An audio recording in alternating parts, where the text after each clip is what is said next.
The main purpose of the position, I guess, is to make sure that our team has strategic direction around making sure that our partners' growth, use the technology appropriately, onboarding new partners, and then following the playbooks to ensure that they're using the tool appropriately and using strategies that we put in place to help them grow.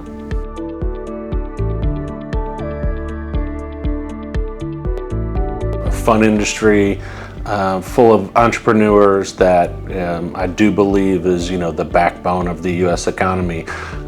So it always sort of starts with, them getting into the tool and appropriately using the tool and working on their business versus in their business. And then as you develop a relationship, I think what's really neat about this industry, it's full of smart, interesting risk takers, but also very creative. And so it's very genuine that you meet a lot of the owners of these businesses or a lot of the employees of these businesses, and there's a genuine like for them, because I do think, and I do, really genuinely believe they're interesting, smart, and fun people. So I do like hanging out with a lot of them.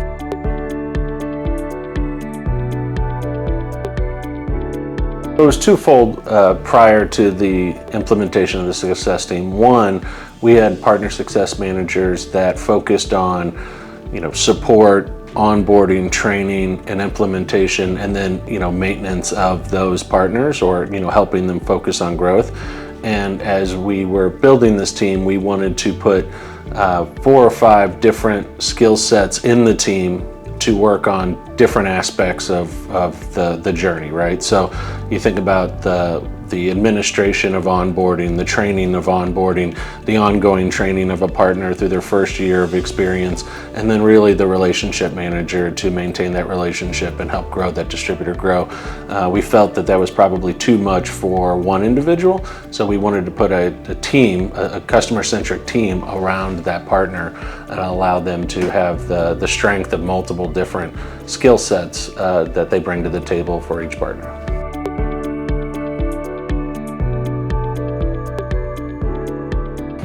Yeah, I think it's really interesting. As interest rates have risen, we haven't seen the activity around mergers and acquisitions slow down, and so that leads me to believe that we're only going to see that momentum carry forward in the M&A space.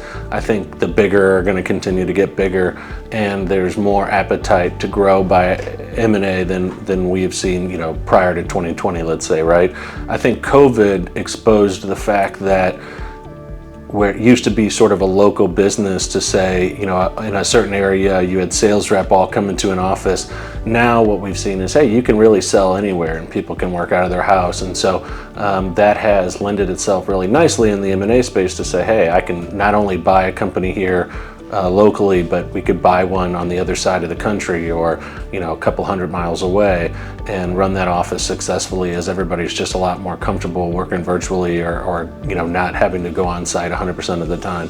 So I think that helps, and I think we've seen that activity on both the supplier and the distributor side, and again, I don't foresee that slowing down. I think that activity is only going to continue to go up.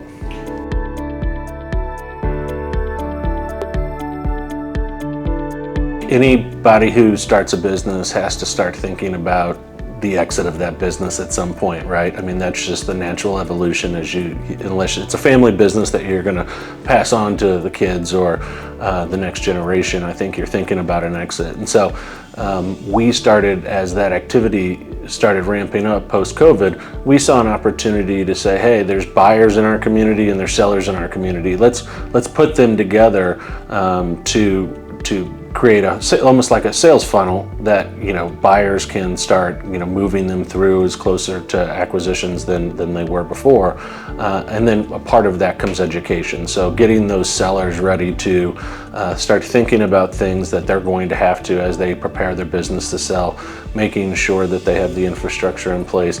And then on the buyer side, if it's your first time you've ever bought a company, there's obviously a lot of nerves around that, and so we wanted to put other buyers in the room together to ask questions like, hey, what would you do differently now that you've made a few of these, right? And so that education, or part of the community, we feel is really important to get both buyers and sellers ready to go. And we we have, I think 8 this year, eight deals that have happened within the community and a couple that have happened without. And so I think we're seeing the success of that education and introductions being made.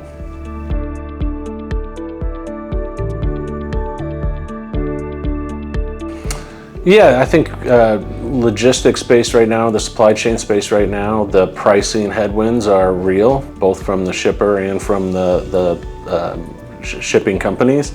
I think that there's going to be continued pressure on those prices as long as the economy stays strong and there's not a recession. I think that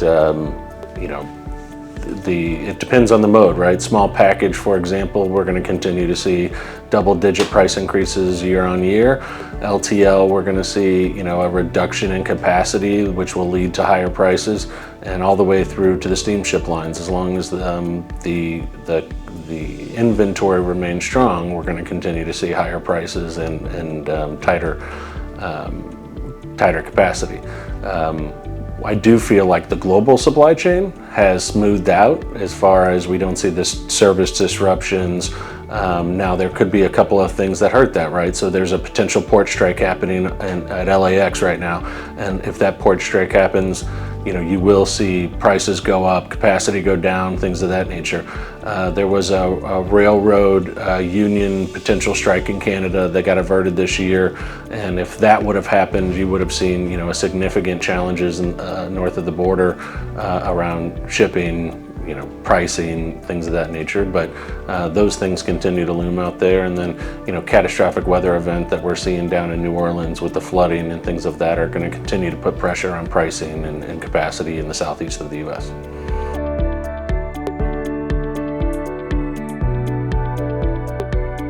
Yeah, long-term strategy, it's a collaboration with the Pebble Group, with our partners, with the suppliers, and as we think about bringing all of those stakeholders together, the strategy is to, responsibly grow, take really good care of our partners and look after them really well and help them from a partner success side.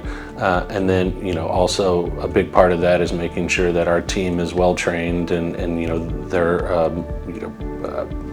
a workforce that is trained and satisfied and give them purpose in their job. The day-to-day operations of the business is, making sure that is more technology focused, driving growth through our partners, making sure that we're giving them tools to help grow their business, help them maintain their business, give them a view of the world from a reporting aspect that allows them to work in their business or work on their business versus working in their business. And then, what I think is really important over the next 12, 24 months is that we continue to develop the technology that allows the distributors more and more tools than they have today. And that's where we want to continue to drive, both short and long term.